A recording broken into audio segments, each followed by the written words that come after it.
Muy buenos días, queridos hermanos en Cristo Jesús.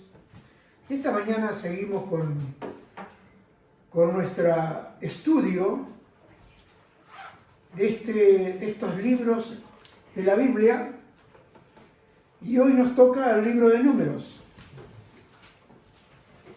Y nos volvemos a hacer la pregunta: ¿por qué fue escrito? ¿Cuál fue la razón? ¿Y cuál fue el propósito de Dios para dejar este libro escrito? Debemos recordar que el apóstol Pablo dice que toda la escritura es inspirada por Dios y es útil para enseñar, para redarguir y para corregir en justicia y preparar al hombre para Dios. Entonces vemos acá que el propósito de este libro de Números fue escrito para registrar la historia del pueblo de Israel desde el monte Sinaí hasta la llanura de Moab, antes de entrar en la tierra prometida. También nos muestra este libro cómo Dios trató con una generación que salió de Egipto, pero una generación que no confió plenamente en Él. Se lo voy a volver a repetir a esto porque aquí tenemos una de las grandes verdades que afirma este libro.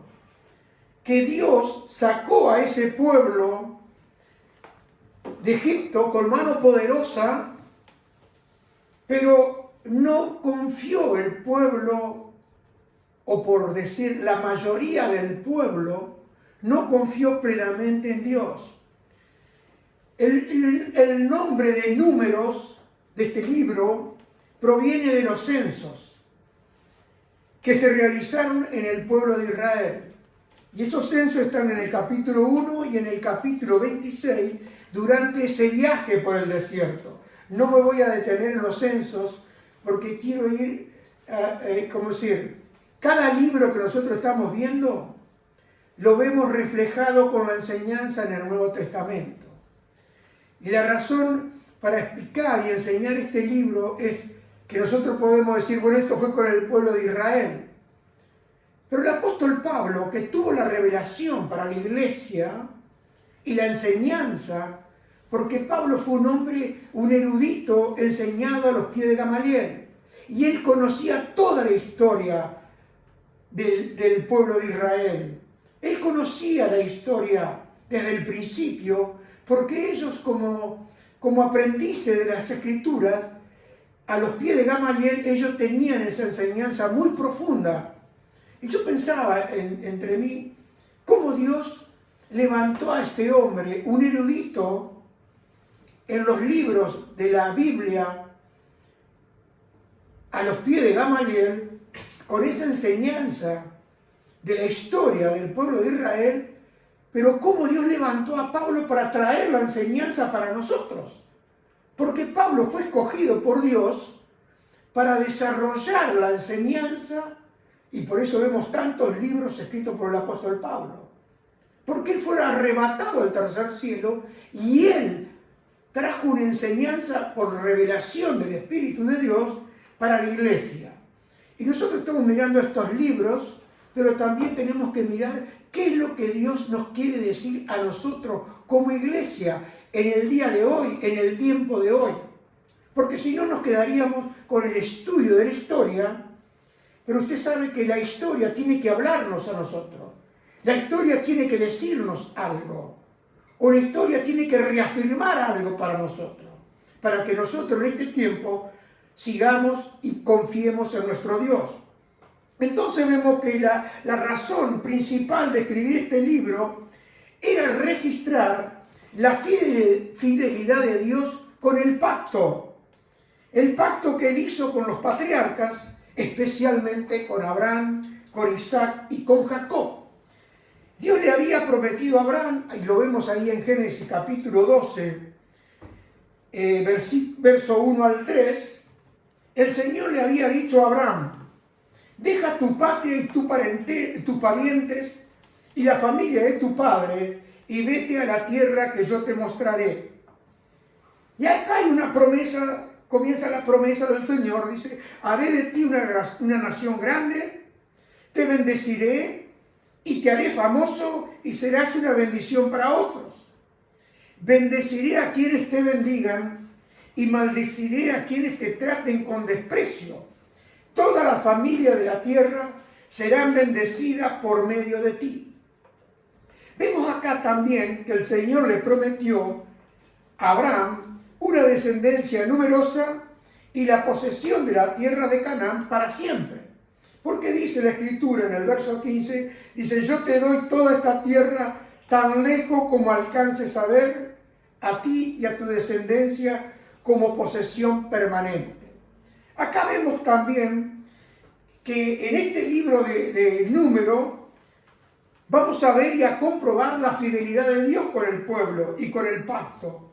Porque en Número 14, capítulo 14, verso 19 al 24, estoy leyendo en la Nueva Traducción Viviente, dice así, en conformidad con tu magnífico e inagotable amor, está pidiendo Moisés, por favor, perdona los pecados de este pueblo, así como lo has perdonado desde que salió de Egipto. Entonces el Señor le dijo, los perdonaré como me lo pides. Y verso 21 dice, pero tan cierto como yo vivo y tan cierto como que la tierra está llena de la gloria del Señor, ni uno solo de este pueblo entrará jamás en esa tierra. Todos vieron mi gloriosa presencia y las señales milagrosas que realicé, tanto en Egipto como en el desierto, pero vez tras vez me han probado, rehusando escuchar mi voz. Ni siquiera verán la tierra que juré dar a sus antepasados. Ninguno de los que me trataron con desdén la verá. Sin embargo, mi servidor Caleb tiene una actitud diferente a los demás. Él se ha manifestado fiel a mí. Por lo tanto, yo lo llevaré a la tierra que él exploró. Sus descendientes tomarán posesión de la porción de la tierra que les corresponde. Acá vemos que habían sido enviados los espías a reconocer la tierra y 10 de ellos habían dicho que no podían subir.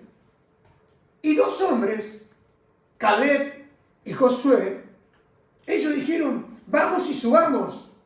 Y dice que todo el pueblo quería apedrear tanto a Josué como a Caleb como a Moisés. Y Moisés intervino por el pueblo, oró por el pueblo. Y Dios le dice, los voy a perdonar otra vez. ¿Por qué? Porque vemos acá que Dios se mantuvo fiel a su pacto, disciplinó a su pueblo, y esa generación rebelde murió, pero sus hijos heredaron esa tierra prometida que Dios le había prometido a Abraham, a Isaac y a Jacob. La promesa del Señor era con la descendencia de Abraham como pueblo. No era una garantía para cada uno de los independientemente de su fe. Por eso entró Caleb y entró Josué y la nueva generación, pero murieron los rebeldes en el desierto. Usted tiene que ver que Dios hace distinción. La promesa hecha a Abraham y al pueblo de Dios, y vemos que hubo un momento donde el enemigo trató de introducir y quebrar esa promesa de parte del Señor. Y eso lo vemos en el libro de Número, capítulo 23, en el versículo 19 en adelante, porque Balac tenía miedo, porque había visto cómo Dios le había dado la victoria a Israel en medio de todas aquellas naciones.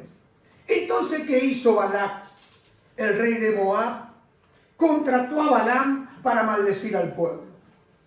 Sin embargo, vemos acá que Dios intervino, y acá vemos en el verso capítulo 23, versículo 19, lo que esta segunda profecía de Balaam, porque ya había intentado y no pudo, entonces le dice, bueno, si no lo bendice, por lo menos maldícemelo. Y mire lo que dice acá en el verso 19. Dios no es hombre para que mienta, ni hijo de hombre para que se arrepienta. Él dijo y no hará, habló y no lo ejecutará. Acá está hablando que Dios no miente, porque Dios le había dicho a Abraham que le daría la tierra y había hecho un pacto con Abraham. Y sabe, hermano, es bueno esto que lo aprendamos nosotros hoy también, que Dios no miente. Si tú tienes una promesa de Dios, Dios no miente. ¿Por qué? Porque los hombres prometen y fallan. Los hombres cambiamos de opinión. Y los hombres somos muy propensos a romper los pactos. Ahora Dios no. Porque la Escritura confirma que es imposible que Dios mienta. Lo dice el libro de los Hebreos. Dios no cambia como cambian los hombres o como cambiamos nosotros. Y la palabra dice, Dios no es hombre para arrepentirse. Esa escritura no significa arrepentimiento de pecado, porque Dios odia el pecado. Dios nunca ha pecado y Dios es santo. Entonces vemos que acá esta palabra arrepentimiento significa que Dios no cambia de parecer, porque descubrió algo nuevo o cometieron un error. Los hombres dicen, bueno, yo me equivoqué, pero Dios jamás dice yo me equivoqué. Él siempre confirma y sabe lo que promete, y cuando Él promete, Él lo cumple. Acá vemos algo muy importante para nosotros en esta escritura. Porque la Biblia y nuestra fe no descansa en lo que tú y yo sentimos. Nuestra fe descansa en el carácter inmutable de Dios. Se lo voy a decir nuevamente, porque es importante. Porque a veces tenemos sentimientos, pero la fe descansa en la palabra de Dios, en la promesa de Dios. Entonces vemos que por eso, en ese carácter de Dios, por eso pudo entrar Caleb. ¿Por qué entró Caleb? Porque le creyó a Dios. ¿Por qué entró Josué? Porque le creyó a Dios. ¿Y por qué creyeron Caleb y Josué? Porque Dios había hablado. Y hermano y amigo, cuando Dios habla y promete, nosotros debemos confiar en la palabra de Dios. Por eso vemos que en Hebreo, capítulo 23 dice, manténganse firmes sin fluctuar la profesión de nuestra esperanza, porque fiel es el que prometió. Se puede confiar en aquel que prometió. Y la razón es que Dios siempre cumple sus promesas. En el verso 20, mire lo que dice Balaam. He aquí he recibido orden de bendecir, y él dio bendición y no podré revocarla. Acá vemos que Balaam reconoce que está bajo la voluntad perfecta de Dios. Y el hombre no puede, por más huestes espirituales de maldad que vengan, no pueden anular lo que Dios ha dicho en su palabra. Porque su palabra siempre se cumple lo que Dios ya ha determinado. Cuando Dios decide bendecir un propósito, ningún enemigo, hermano y amigo, puede frustrar los planes de Dios. Porque esto nos recuerda lo que dice el apóstol Pablo: si Dios es por nosotros, ¿quién contra nosotros? ¿Qué pasa? Que lo leemos a estos versículos, pero no tenemos el conocimiento del por qué está escrito de esa manera. Y lo que estamos viendo en estos libros es el carácter de Dios, la fidelidad de Dios, el cumplimiento de las promesas de Dios. Y sabe, hermano, en el verso 21 dice: no ha notado iniquidad en Jacob, ni ha visto perversidad en Israel.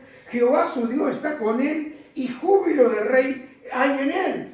Acá vemos una cosa, que el pueblo de Dios, el pueblo de Israel, muchas veces había pecado. ¿Por qué? Porque ellos murmuraban, ellos habían hecho, ¿se acuerdan del becerro? Y estaban, muchos de ellos, siempre en rebelión contra Dios. Pero eso no significa que Dios iba a anular su pacto. ¿Por qué? Porque Dios había hecho un pacto con Abraham de darle un pueblo. Y vemos acá el cumplimiento de esa profecía. Y Balac quería que cancelaran esa relación. Pero vamos a ver el propósito tan interesado de Balac para que Dios se arrepintiera de este pueblo, porque hay algo muy importante que nosotros vamos a descubrir. Ahí en el verso 22 dice, Dios lo ha sacado de Egipto, tiene fuerza como de búfalo este pueblo. Porque Balaam lo miraba de abajo y mirando cómo estaba aparcado, se había reunido el pueblo delante, en el medio, el tabernáculo, era la figura de una cruz. ¿Me entiende? Entonces vemos que dice, Dios lo ha sacado y tiene fuerza como de búfalo. La seguridad de Israel no estaba en el ejército. La seguridad de Israel estaba en el Dios que lo había rescatado, en el Dios que lo había redimido. Porque, hermano y amigo, todo comienza en la obra de Dios. Israel salió de Egipto no porque Israel tuviese capacidad. Israel salió de Egipto por el poder poderoso de nuestro Dios, del Señor. Y acá vemos una cosa muy importante, porque así como fue rescatado Israel de Egipto, nosotros vemos que nosotros también hemos sido liberados si le hemos permitido a Dios obrar en nuestro corazón ese dominio que tenía el pecado en nuestro corazón. Y eso es producto de la obra de Dios. ¿Me entiende? Porque Él vino no solo a librarnos de Egipto, figura del mundo, sino a librarnos del poder del diablo, del poder del pecado en nuestro corazón. Y acá, verso 23, dice, porque contra Jacob no hay agüero, ni adivinación contra Israel. A veces pensamos, dice, bueno, porque está la bruja, va a maldecir. Mire, no hay agüero, ni adivinación contra Israel, porque Balac intentaba utilizar prácticas paganas para dañar al pueblo de Israel. Pero Dios declara que tales poderes no pueden prevalecer contra el pueblo de Israel. No pueden prevalecer esos poderes contra la iglesia de Cristo. Para ser más claro entre nosotros. ¿Por qué? Porque significa que nadie puede frustrar los planes y el propósito de Dios. Por eso este libro del Número, acá en el verso 24, dice, he aquí el pueblo como león se levantará, y como león se erguirá, no se echará hasta que devore la presa. Acá significa que el pueblo tenía fuerza, que el pueblo tenía victoria y que el pueblo tenía autoridad. Y Israel no iba a ser destruido por el rey de Moab, por el ejército de Moab. ¿Por qué? Porque Dios tenía una promesa dada y un cumplimiento que hacer de que Israel entraría en Canaán, en la tierra prometida. El pueblo conquistó por el poder de Dios. Y las promesas de Dios, hermano y amigo, que estaban en este libro de Números, apuntaban a la persona de Jesucristo. Porque vemos en Número que este libro de Números, vemos continuamente la rebelión del hombre, vemos la incredulidad del hombre y vemos el fracaso del hombre. Pero en medio de todo eso Dios declara, yo cumpliré lo que yo prometí. Y esa es la gran lección que nosotros tenemos acá en este libro de Números. Que Dios es mayor que la infidelidad del hombre. ¿Por qué? Porque Dios no miente, no hay nada que sea imposible para Dios. Dios sigue siendo fiel y dice que son irrevocables los dones y el llamamiento de Dios. Acá vemos en Número que Balac quería maldecir, que Balaam no pudo maldecir. Vemos que Israel era débil y muchas veces rebelde, como muchos de nosotros. Pero Dios había hablado, y cuando Dios habla, hermano y amigo, Dios siempre permanece fiel a su palabra. Porque la confianza nuestra descansa no en la fuerza de nuestra fe, sino descansa en la fidelidad de nuestro Dios. Por eso qué importante esto que nos dice acá este verso del capítulo, que Dios no es hombre para que mienta. Porque, hermano, Balac quiso maldecir al pueblo, pero no pudo. ¿Por qué? Porque Dios cumple su propósito y cumple sus promesas. ¿Qué dice el apóstol Pablo? Ahí en Romanos capítulo 9 al verso 13. 9:6. Dice, ¿acaso Dios no cumplió su promesa con Israel? Escuchen. No, porque no todos los que nacen en la nación de Israel son en verdad miembros del pueblo de Dios. Acá es interesante esto, porque Pablo tenía esa sabiduría de parte de Dios. Y vemos acá algo interesante. La pertenencia física al pueblo no le garantizaba tener una relación correcta con Dios. Siempre hubo una diferencia entre el Israel de Dios, según la carne, y entre los que respondían a Dios con fe. Porque vemos que el propósito de Dios era cumplir el pacto con Abraham. ¿Y a qué apuntaba ese pacto que Dios tenía con Abraham? ¿Por qué estaba tan interesado Balac en que Dios rompiera ese pacto con el pueblo de Israel? Porque todo apuntaba al cumplimiento de la promesa que Dios le había hecho y le había dicho a Abraham. Y eso lo vemos en el libro de Gálatas, capítulo 3, verso 15 al 18. Amados hermanos, el siguiente es un ejemplo de la vida diaria. Así como nadie puede anular ni modificar un acuerdo irrevocable, tampoco en este caso. Dios ha dado las promesas a Abraham y a su hijo. Y noten que la Escritura no dice a sus hijos. Interesante, acá lo vemos. A ver. 16. No dice a sus hijos, sino... A su hijo. Al final no va. Esperen que lo encuentre acá. Mira acá. A sus hijos, como si significara a muchos descendientes, más bien dice a su hijo. Y mire lo que dice el apóstol Pablo, esa revelación.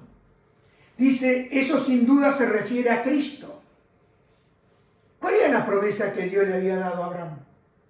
Que en él, en la simiente de él, serían benditas todas las naciones de la tierra. ¿Lo va entendiendo? Sigamos.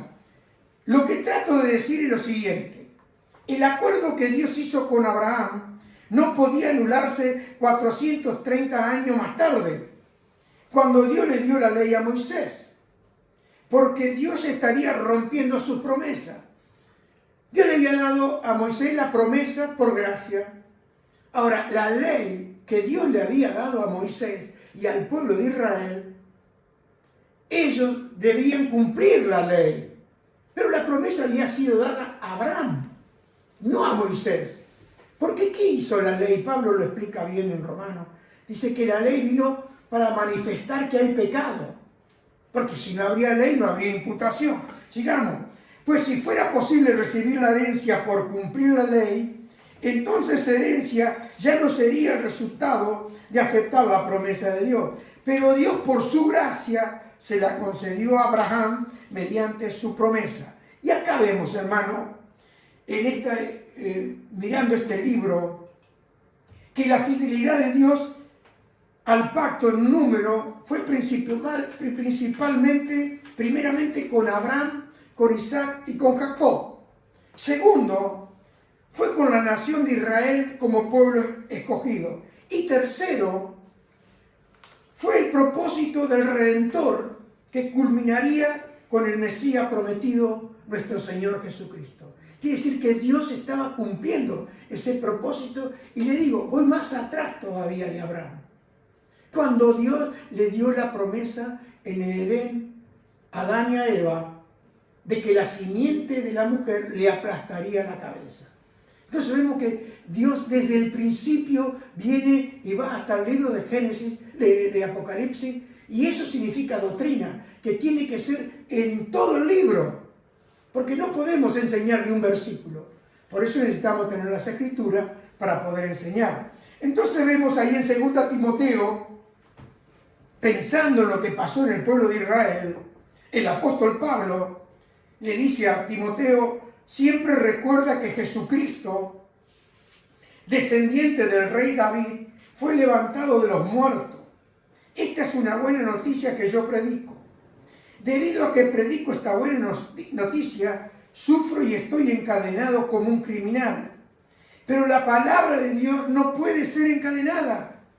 Por eso estoy dispuesto a soportar cualquier cosa si esta trae salvación y gloria eterna en Cristo Jesús, a los que Dios eligió. La siguiente declaración dice, es digna de confianza. Si morimos con Él, también viviremos con Él. Si soportamos privaciones, reinaremos con Él. Y escuchen, si lo negamos, Él nos negará. Si somos infieles, ¿y cuántas veces hemos sido infieles? Dice, Él permanece fiel, pues Él no puede negar quién es. Porque si nosotros somos infieles, Dios estaría negando hacia sí mismo. El carácter de Dios es un carácter que es fiel, no puede negarse. Entonces vemos acá que la infidelidad del hombre no cancela la fidelidad de Dios. Pero algo que debemos prestar mucha atención, que tampoco elimina la responsabilidad de cada uno de nosotros de responder con fe y responder en obediencia al Señor. Porque Pablo nos recuerda también en 1 Corintios, capítulo 10, del 1 al 6, amados hermanos, no quiero que se olviden de lo que le sucedió a nuestro antepasado hace mucho tiempo en el desierto. Está hablando acá de los libros que venimos mirando. Está hablando acá del libro de Números y de otros libros. Porque dice, todos fueron guiados por una nube que iba delante de ellos y todos caminaron a través del mar sobre tierra seca. ¿Se acuerda cuando al salir del Éxodo Dios abrió el mar y pasaron por tierra seca? Dice, todos ellos fueron bautizados en la nube y en el mar como seguidores de Moisés. Todos comieron el mismo alimento espiritual y todos bebieron la misma agua espiritual, pues bebieron de la roca espiritual que viajaba con ellos, y esa roca era Cristo. Sin embargo, Dios no se agradó con la mayoría de ellos y sus cuerpos fueron dispersados por el desierto. Y dice el apóstol Pablo en el verso 6, estas cosas sucedieron como una advertencia para nosotros a fin de que no codiciemos lo malo como ellos hicieron. Acá vemos la enseñanza de Pablo con el libro de Hebreo, con el libro de Primera de Corintios, con el libro de Romanos. Vemos acá que Pablo toma la historia del desierto y él enseña que apuntaba a Canaán como un reposo mayor.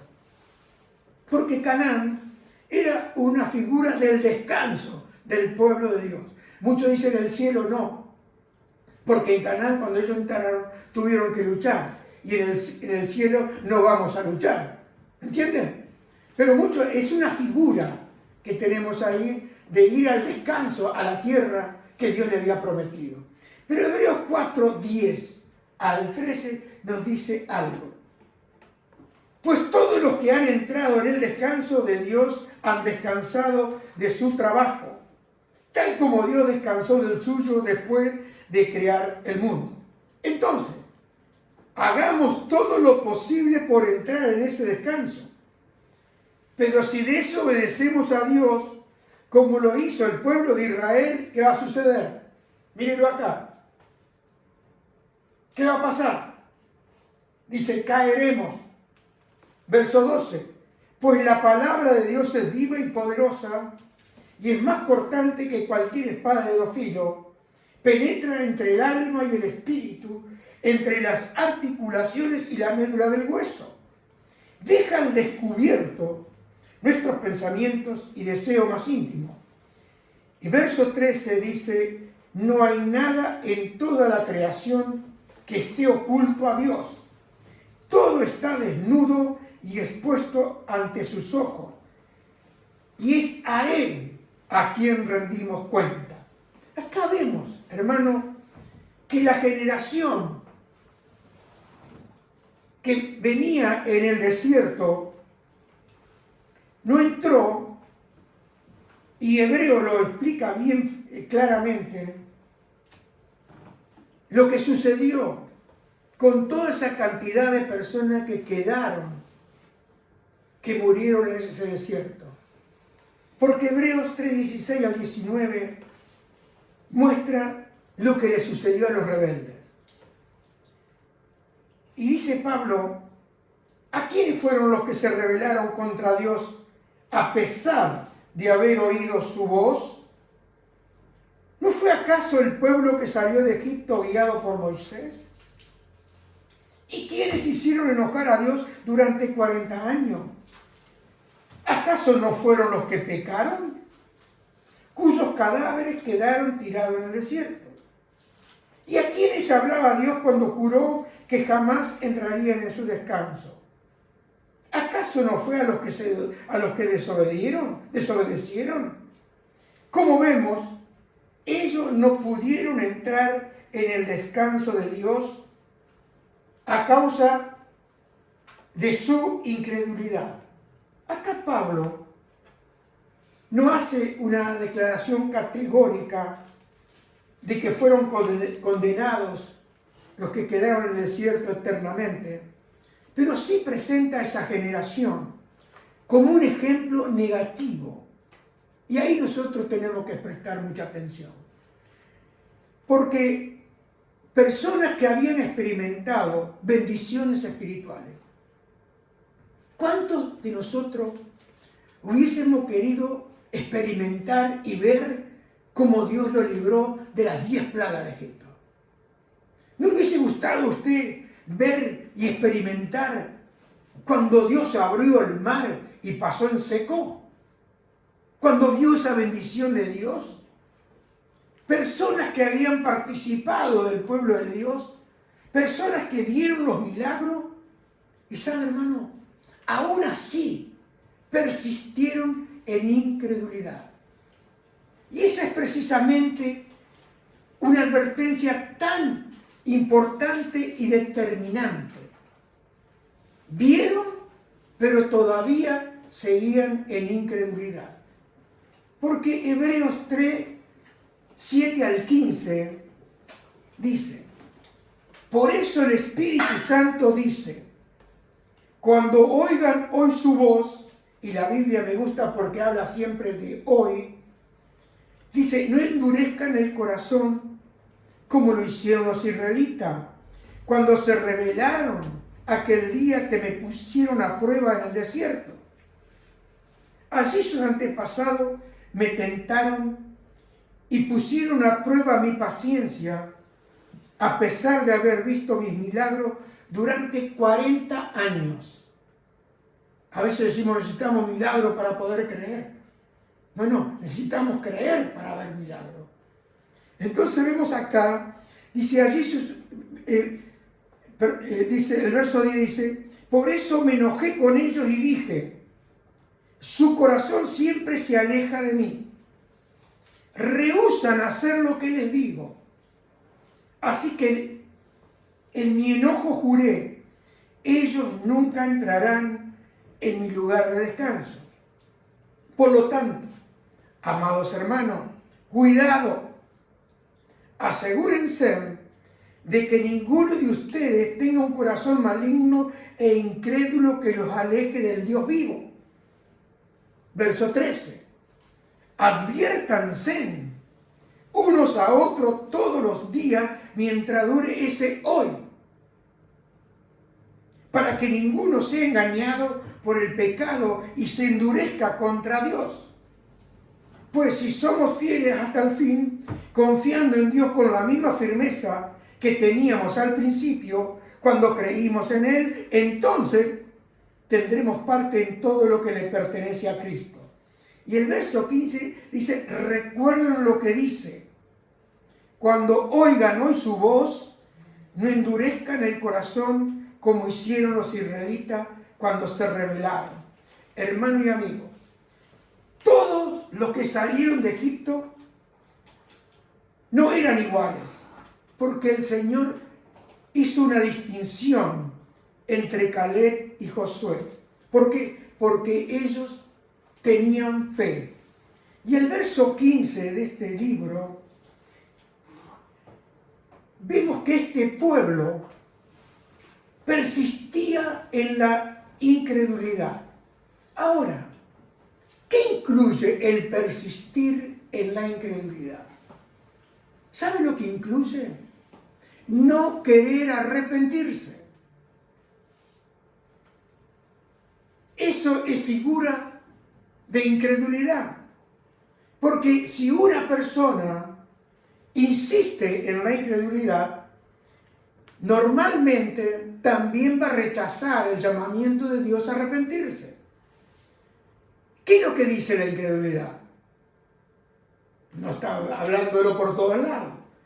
Pero la incredulidad dice, no necesito a Dios. Yo puedo valerme por mi fuerza. Yo puedo hacer todo lo que yo quiero. A mí las cosas me van bien. Y dice, yo haré mi propia voluntad. Y otra cosa que dice la incredulidad, dice, no voy a confiar en la palabra de Dios. Y eso es exactamente la esencia de un rebelde. Un rebelde no quiere creer la palabra de Dios. Y un rebelde manifiesta tarde o temprano su incredulidad. Porque ¿qué enseñó Jesús cuando Él vino? Cuando comenzó Jesús a predicar el Evangelio, lo primero que dijo, arrepentíos y creed en el Evangelio. Porque, hermano y amigo, el problema del pueblo y esa generación en el desierto es que ellos no quisieron arrepentirse. Vez tras vez querían volver a Egipto, vez tras vez querían pegar la vuelta, vez tras vez tentaron a Dios, vez tras vez desobedecían a Dios. Y sabe, hermano y amigo, que vemos acá que ellos no quisieron arrepentirse. No quisieron arrepentirse. Y mire lo que dice, porque lo estaba mirando esta mañana, lo que dice el apóstol Pablo.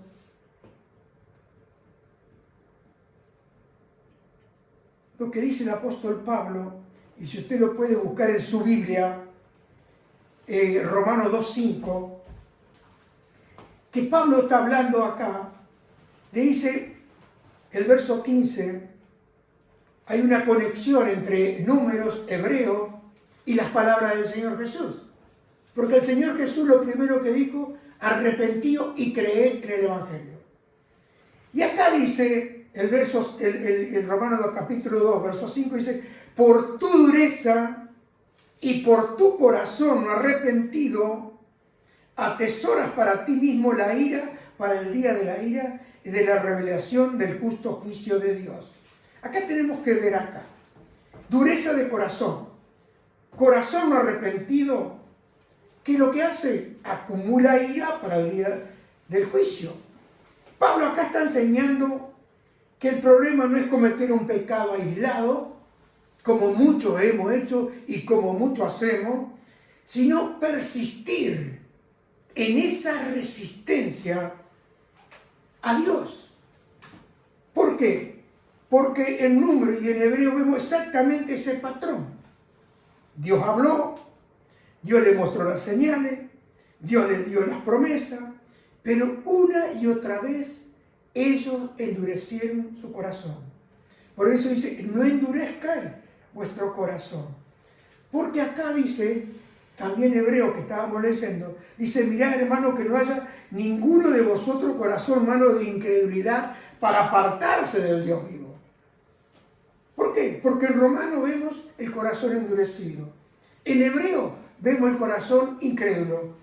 Y en Número vemos que Dios dice, ¿hasta cuándo no me van a creer? ¿Me entiende la conexión? Por eso me gusta cuando, mire, yo estoy estudiando estos libros y a mí me edifica esto, y a mí me corrige esto, a mí me enseña esto. Lo que dijo el profeta Samuel, que es mejor obedecer que los sacrificios. Hay personas que están haciendo sacrificios, pero ¿por qué? Porque endurecen el corazón. No quieren arrepentirse, hermano. ¿Por qué? Porque dice, el corazón no arrepentido lo que hace es se aparta de Dios, y eso es figura de la rebelión. ¿Y qué va a haber? Va a haber un juicio futuro. Y Dios dijo, no van a entrar en mi reposo. ¿Y qué sucedió con el pueblo? Murió en el desierto. ¿Por qué? Porque la incredulidad y la falta de arrepentimiento van juntos. Van juntos. Por eso hoy vemos tanta gente, no dice yo soy rebelde, pero sus actos son de rebelión. Echan a Dios tras sus espaldas. Ya no les importa nada a Dios. Viven sin Dios. Y quieren que Dios los bendiga. Dice, yo voy a hacer con mi trabajo y yo soy el Dios de mi trabajo. Y hermano, eso lo estamos viendo todos los días. La diferencia es que si tú te equivocas y pides perdón, te arrepientes y vuelves en comunión con Él. Hermano y amigo, el arrepentimiento y la fe son dos partes de una misma moneda. ¿Por qué? Porque el arrepentimiento te hace volver del pecado. Y la fe te vuelve hacia Dios. Por eso, sin arrepentimiento no hay limpieza. No hay perdón. Y hermano, eso es lo más importante que vemos en este libro de Números. No se predica de esto.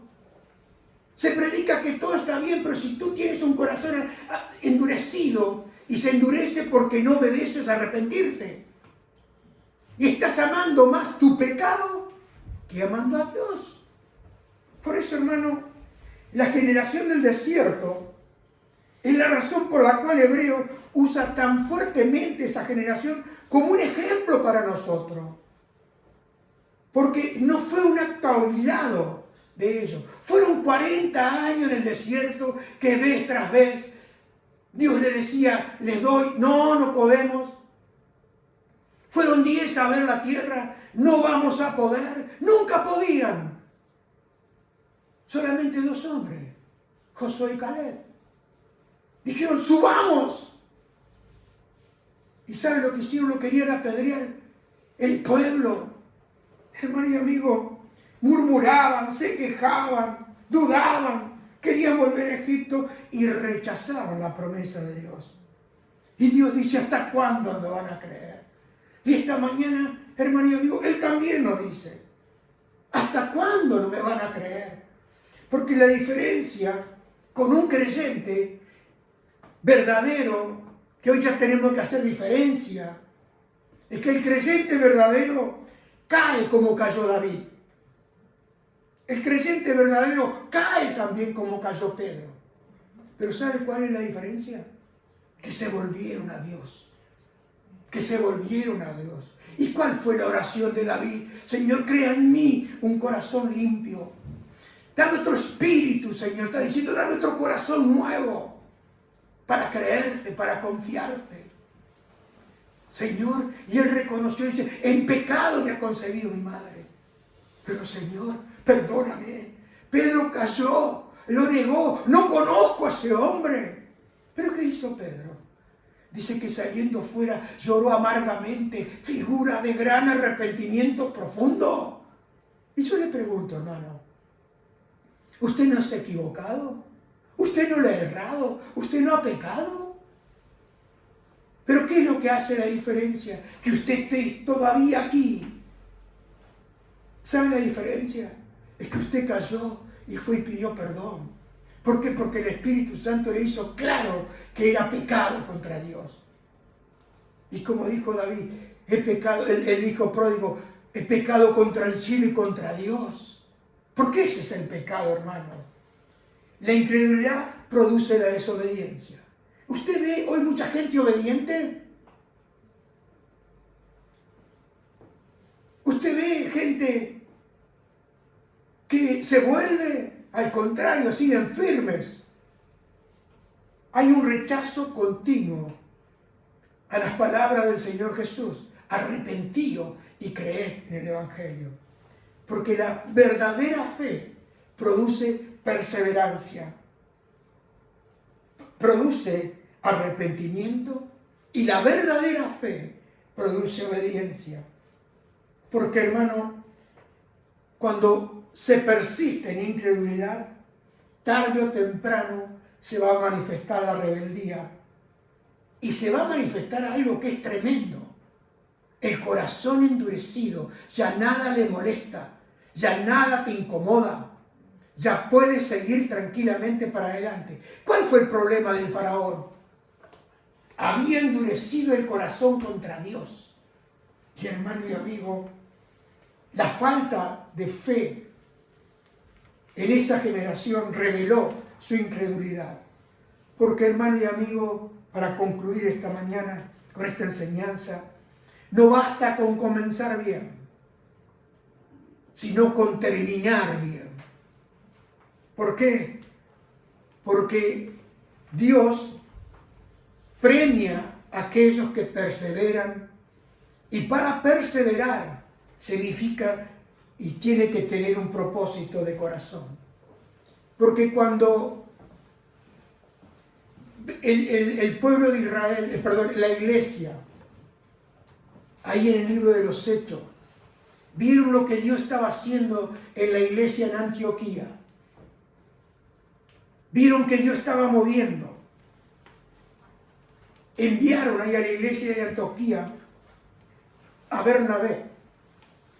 Y cuando él llegó, vio las pruebas y las bendiciones de Dios y se llenó de alegría y alentó a los creyentes a que permanecieran fieles. Él no fue ahí a Antioquía y dijo, hermano, ya está, todos son salvos, sigan trabajando, ocúpense de sus cosas. Ustedes una vez fueron salvos, siempre salvos. Pero ¿saben lo que hizo Bernabé? Exhortó a la iglesia que perseveraran. Los creyentes de Antioquía estaban experimentando bendiciones y crecimiento espiritual. ¿Sabe, hermano? En estos 43 años de cristiano, de creyente, yo he visto muchos avivamientos, muchas bendiciones de Dios. He visto cómo el pueblo crecía, cómo la iglesia crecía, pero también he visto cómo todo se ha venido abajo. ¿Por qué? Porque, hermano y amigo, dejaron de perseverar. Porque Bernabé entendía que toda la iglesia, tarde o temprano, enfrenta esa palabra que se llama desánimo, va a enfrentar falsas doctrinas, va a enfrentar pecado, va a sufrir persecución y va a tener ese amor al mundo. Porque es como dijo el Señor, están en el mundo pero no son del mundo. Pero cuánta atracción trae el mundo para nosotros. Por eso Bernabé les dice, no basta con haber recibido la gracia de Dios, en la cual ustedes están, sino que en esa gracia ustedes deben estar firmes. Porque, hermano, la perseverancia es una marca de la iglesia primitiva. No era perfecta la iglesia primitiva, pero era una iglesia perseverante. Y eso es lo que hoy vemos, que hay poca gente perseverante.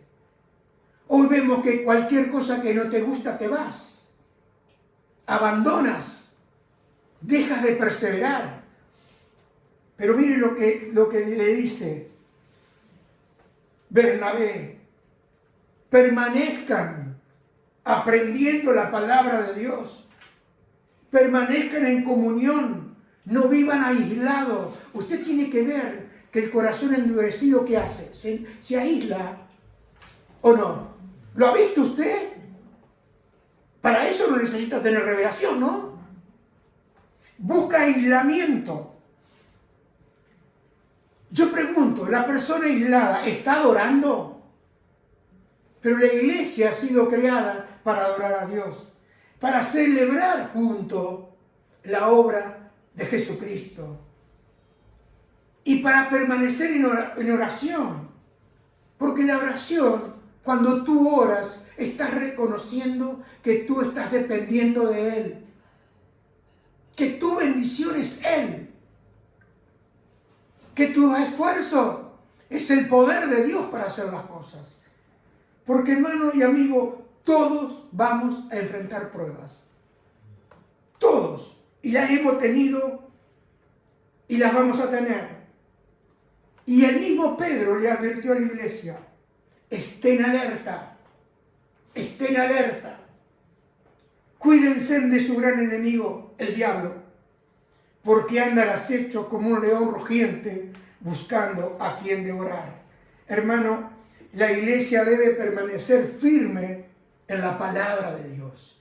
Debe permanecer firme en las promesas de Dios. La iglesia perseverante es aquella que le cree y le confía a Dios. Es aquella que se vuelve. Si ha caído, va y pide perdón. ¿Y qué dijo el Señor Jesús?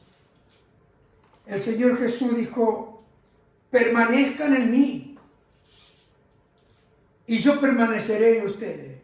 Aquí está. Si yo permanezco en Él, permanezco. Él permanece en mí. Porque Él dice: pues una rama no puede producir fruto si se corta de la vid.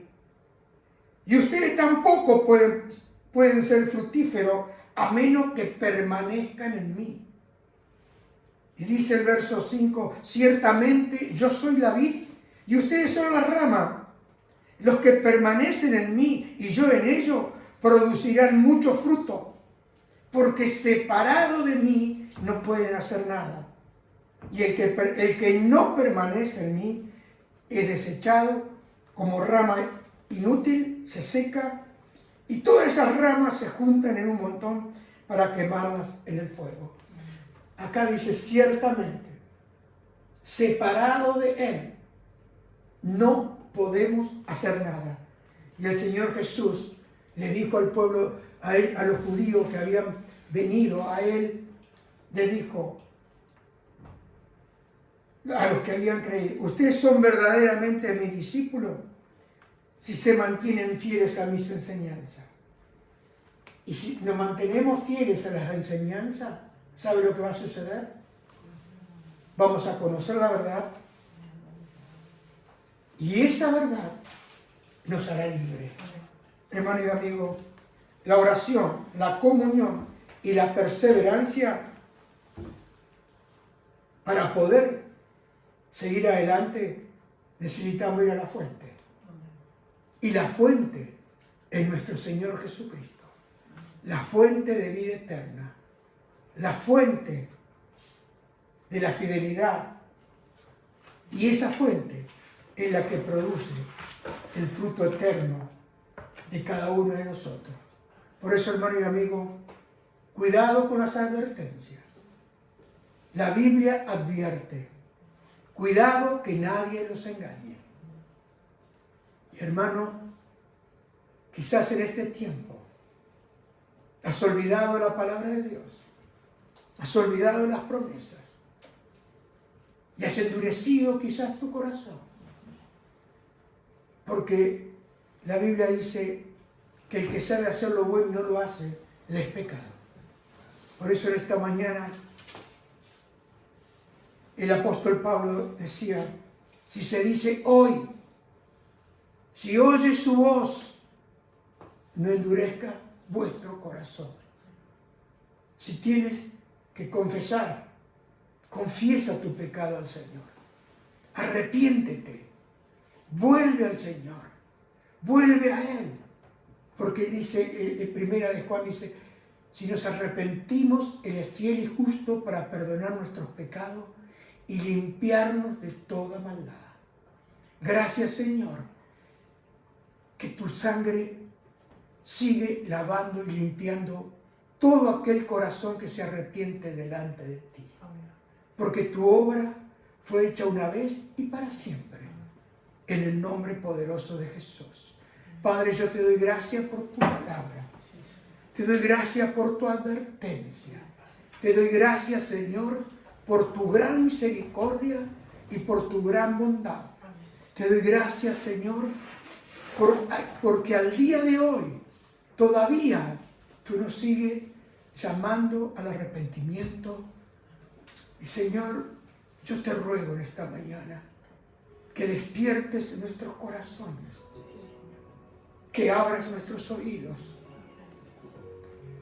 que nos des ojos para ver y un corazón sensible a tu Espíritu Santo. Señor, vuelve a lavar nuestro corazón, vuelve a limpiar nuestra mente, nuestros oídos y nuestros ojos esta mañana. Señor, porque queremos seguir perseverando, porque reconocemos que muchas veces hemos sido infieles, pero tú permaneces fiel. Tú no puedes negarte a ti mismo. Tu carácter es un carácter fiel. Y tú eres verdadero, Señor. Te entrego mi corazón esta mañana. Y te ruego que me ayudes a ser fiel hasta el final. A ser fiel a ti. A perseverar, Señor, en el camino que tú me has marcado. Te doy gracias esta mañana, Espíritu Santo de Dios, porque tú estás aquí. Y si tú estás conmigo, todo lo puedo en Cristo, que me fortalece. En el nombre de Jesús. Aleluya. Aleluya. Amarte solo a ti, Señor. Sí, Señor. Y amarte solo a ti, Señor. Aleluya. Y no mirar atrás. Seguir tu caminar, Señor. Sigue, sigue. Seguir sin desmayar, Señor. Oh, Jesús. Postrado ante tu altar, Señor, y no mirar atrás, y amarte solo a ti, Señor, y amarte solo a ti, Señor. Y amarte solo a ti, Señor, y no mirar atrás, y seguir tu caminar, Señor. Seguirte solo a ti. seguir sin desmayar, Señor, postrado ante tu altar, Señor. Cuando le preguntaron a Policarpo, que estaba ahí en la hoguera por causa de la persona de Cristo, le dijeron que si negaba a Cristo sería libre. Pero él dijo, ¿cómo puedo negar a aquel que en estos 84 años me ha hecho tanto bien? Y yo puedo decir esta mañana ¿Cómo puedo negar a aquel que durante 43 años y 73 años de mi vida me ha hecho tanto bien? Señor, quiero seguirte. Señor, quiero seguir caminando contigo. Porque a lo largo del camino tú me has hecho tanto bien. Y verdaderamente tú me has bendecido. He visto milagros, he visto prodigios. He visto sanidades, he visto liberaciones. Pero el amor de mi vida ha sido, eres y serás tú, Señor. Por eso esta mañana una vez más digo para mi vida, seguirte solo a ti, Señor. Y no mirar atrás. Aleluya. Y seguir sin caminar, Señor. Seguir sin desmayar, Señor. Postrado ante tu altar, Señor. Y no mirar atrás. Si hoy escuchas su voz, no endurezca tu corazón, porque Él sigue llamándote. Porque con amor eterno te ha amado y te sigue prolongando su misericordia. Porque la Biblia dice, mientras se diga hoy, y hoy es un buen día para arrepentirte. Hoy es un buen día para volver a Jesús. Porque una obra tan grande no se puede pasar por alto.